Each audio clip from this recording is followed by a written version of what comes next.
بسم الله الرحمن الرحيم الحمد لله الذي أنزل على عبده الكتاب ولم يجعل له عوجا. Bismillahir Rahmanir Rahim, mes chers frères et sœurs, assalamu alaikum wa rahmatullahi ta'ala wa barakatuh. Bienvenue dans cette nouvelle vidéo dans laquelle nous allons voir la notion de dissimulation, al-irfa en arabe, de la lettre nun as-sakina et du tanwin. Nous allons bi'aunillahi ta'ala détailler les cas où nous devons dissimuler la lettre nun as-sakina.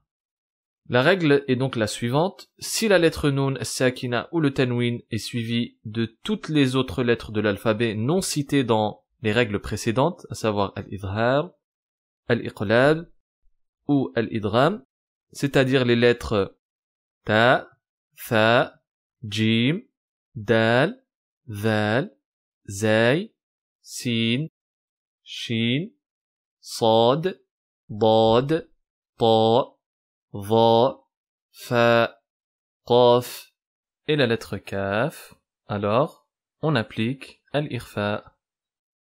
Vous conviendrez que retenir toutes ces lettres par cœur est un peu compliqué, mais vous allez voir qu'à force d'entraînement, vous allez vous habituer à ce que l'application du irfa devienne naturelle.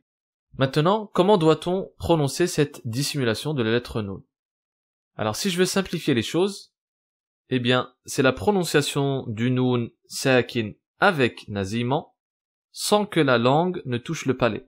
En clair, on ne doit pas prononcer an, puisqu'on entend distinctement la lettre nun, auquel cas on tombera dans la clarification, et ça c'est al-idhar, mais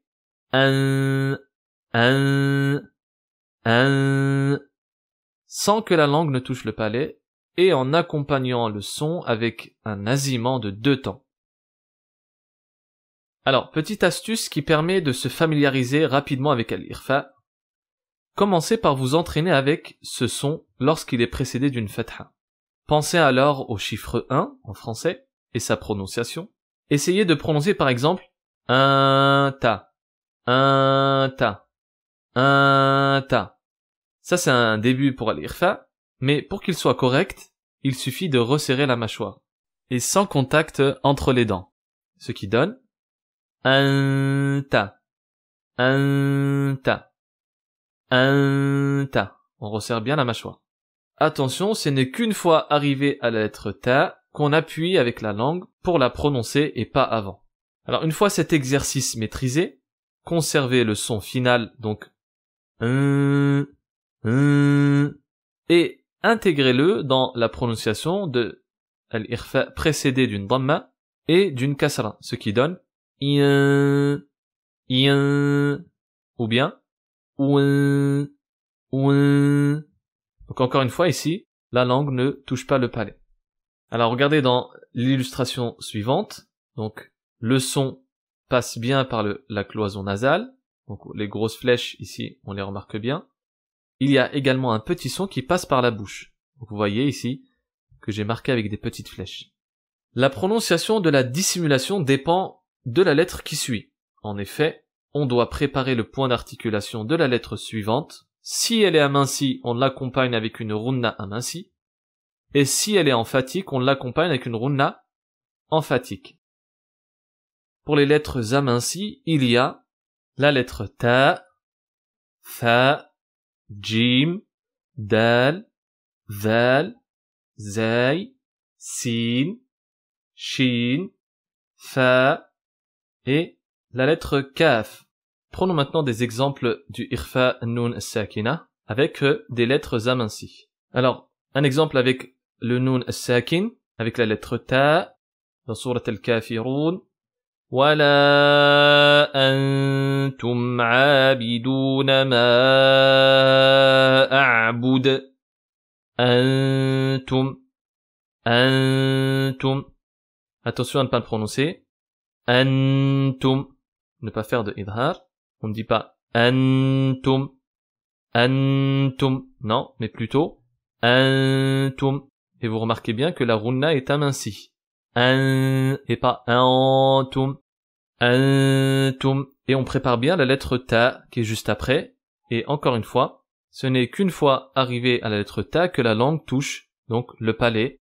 Antum, antum. Maintenant pour le tanwin dans sourate al-Masad, naran dhata lahab, naran dha. Donc ici également, on prépare la lettre dhal, donc la langue se prépare pour le makhraj, elle se retrouve entre les incisives supérieures et inférieures. Donc naran dh, naran dha, naran dhata lahab. Et attention à ne pas dire bien sûr naran dhata. Maintenant pour les lettres emphatiques, il y a les lettres sad, dad, ta, dha et qaf. Il y en a 5 au total. Maintenant prenons des exemples du irfa nun as-sakina avec donc ces lettres emphatiques. Pour le nun as-sakin dans sourate al-Ghashiyah avec la lettre dad, illa min dari', min dari', min da. Vous voyez donc ici, on prononce correctement al-irfa sans toucher le palais avec sa langue. Et on a bien donc une runna emphatique. Min da, et non pas min, min dari', auquel cas, donc ici je fais al-idhar. Donc pour le tanwin maintenant, dans sourate al-Fajr, wal malaku saffan saffa, saffan saffa, saffan sa. Saffan sa. Donc on met bien les deux temps avec la runna emphatique puisque c'est suivi de la lettre sad qui est emphatique. Et attention à ne pas dire saffan sa. On n'amincit pas la runna, donc on la garde bien emphatique. Donc si je résume, pendant l'application du irfa, il n'y a pas de contact entre la langue et le palais. On prépare la sortie de la lettre suivante. On distingue selon que cette lettre soit emphatique ou amincie pour adapter son irfa, et au moment de la prononciation, on accompagne bien le son d'une runna, le nasillement donc de 2 temps. Il existe un cas particulier du irfa, comme expliqué au début, donc lors de la prononciation du irfa, le son sort en principe par la cavité nasale et buccale. Or, pour les lettres qaf et kaf, le son sort uniquement de la cloison nasale. Comme nous le voyons donc dans la photo suivante, c'est que lors de la prononciation du irfa suivi de la lettre qaf ou kaf, eh bien le son va passer seulement par la cloison nasale. Comme nous le voyons dans l'illustration suivante, eh bien pour prononcer al-irfa, la langue va se positionner au fond de la gorge pour bloquer le passage du son et le faire passer seulement par la cloison nasale comme vous le voyez ici donc avec les flèches. Prenons des exemples donc de ce irfa particulier. Pour la lettre kaf qui est amincie, avec le nun as-sakin dans sourate al-Qadr, min kulli amr, min kulli, et pas mien kulli. Donc min, la langue remonte bien donc pour se positionner à l'arrière, au fond de la gorge, pour bloquer le son et le faire passer seulement par la cloison nasale. Ça donne min kulli, minku, et pas minku. Toujours maintenant pour la lettre kaf, le tanwin, dans sourate al-Alaq, nasiyatin kadhibah, nasiyatin ka, tinka. Donc, même remarque ici, attention à ne pas transformer le irfa en idhar. Ici, ma langue ne touche absolument pas le palais. C'est pas nasiyatinka, tinka. Non. Tinka, nasiyatin kadhibah. Alors un exemple classique qui distingue bien les deux types de irfa, c'est dans in kuntum. In, irfa donc du kaf, et kuntum avec la lettre ta. Ça donne in kuntum, in kuntum. Donc vous voyez, vous remarquez bien que la prononciation du premier irfa n'est pas la même que celle du deuxième. Maintenant pour la lettre Qaf, donc avec une runna emphatique. Exemple pour le noun as-sakin dans sourate Ash-Sharh. Alladhi anqadha dhahrak.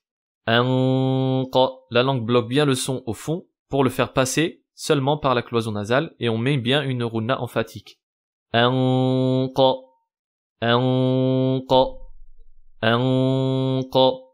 Maintenant pour le tanwin.